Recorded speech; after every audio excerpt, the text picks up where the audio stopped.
In March 2026, NASA unveiled what may become one of the most consequential strategic pivots in the history of space exploration. On the surface, the announcement looked like something humanity has dreamed about for generations. A clear, structured plan to establish a permanent human presence on the moon. A lunar base. A stepping stone to Mars. A new era of exploration. But beneath that headline lies a deeper, more profound transformation. One that signals NASA itself is no longer the same institution the world has known for decades. This is not just a new roadmap. It is a complete philosophical reset. For years, NASA had become an organization stretched thin by competing priorities: scientific missions, political expectations, international partnerships, and commercial collaborations. In trying to satisfy all stakeholders, it lost the singular clarity of purpose that once defined its golden era. The result was slow progress, ballooning budgets, and ambitious timelines that continuously slipped further into the future. Billions were spent, yet milestones remained just out of reach. That era is now being deliberately left behind. When NASA Administrator Jared Isaacman stepped onto the stage at NASA headquarters in Washington, D.C., the message behind him was striking in its simplicity. Ignition. It wasn't just a word. It was a declaration. A signal that the agency was no longer content with incremental progress or cautious ambition. The new NASA is built around execution, urgency, and results. Isaacman openly acknowledged what many had quietly understood for years. NASA had been trying to do too much for too many people without delivering enough meaningful outcomes. And in the modern geopolitical landscape, that is no longer acceptable. Because today, space is not just about exploration. It is about influence, leadership, and long-term presence. At the center of this urgency is a renewed global competition, particularly with China. But this is not a repeat of the Cold War-era space race.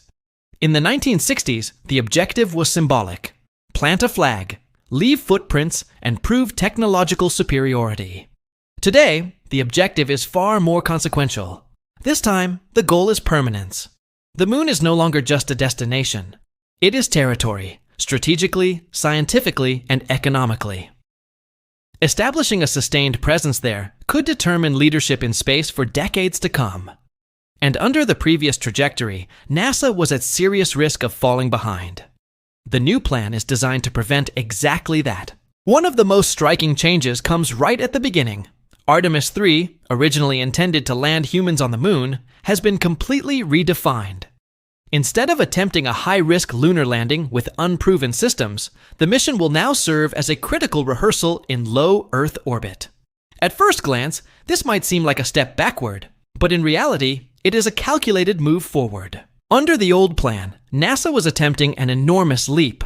From Artemis 2, a crude test of the Orion spacecraft, directly to a full lunar landing, using a separate, still-developing human landing system.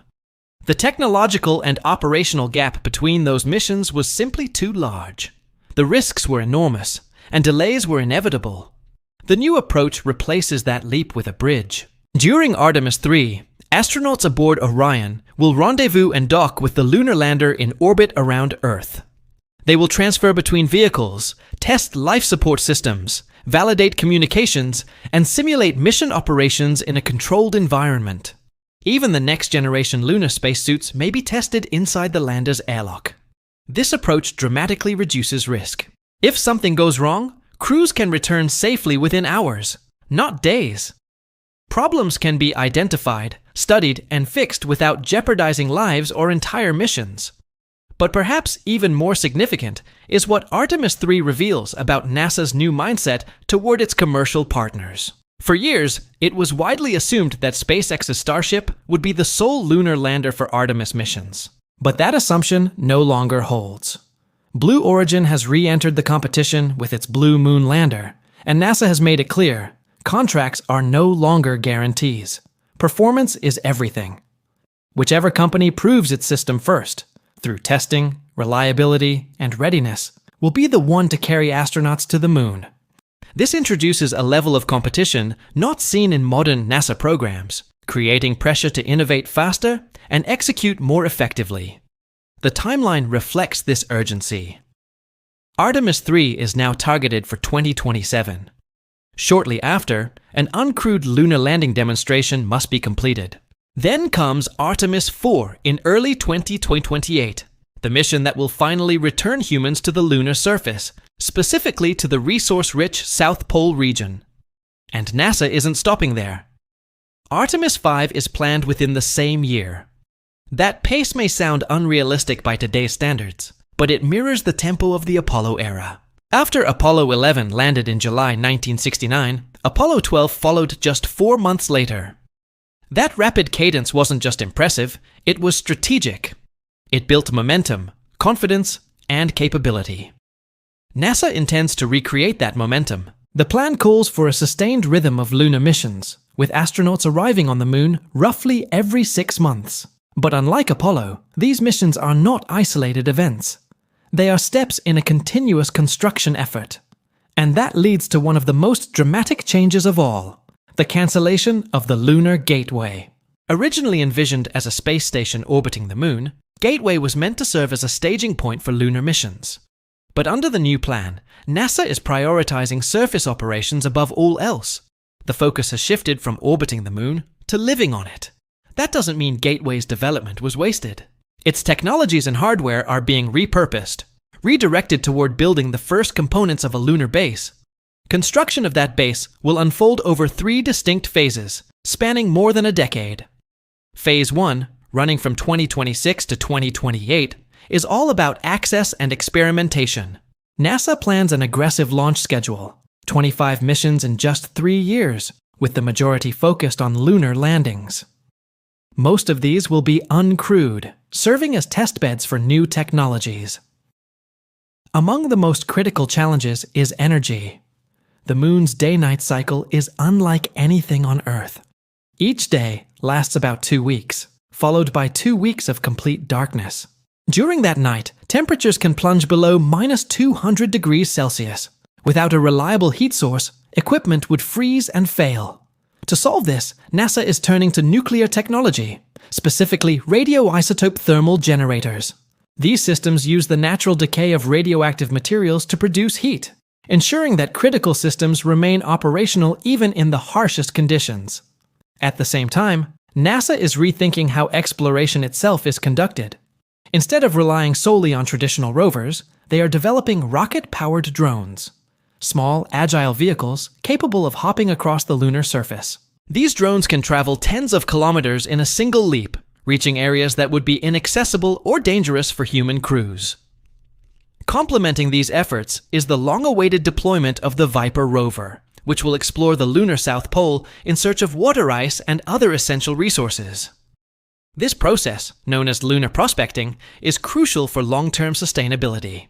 Because ultimately, the goal is not just to visit the Moon, but to use it.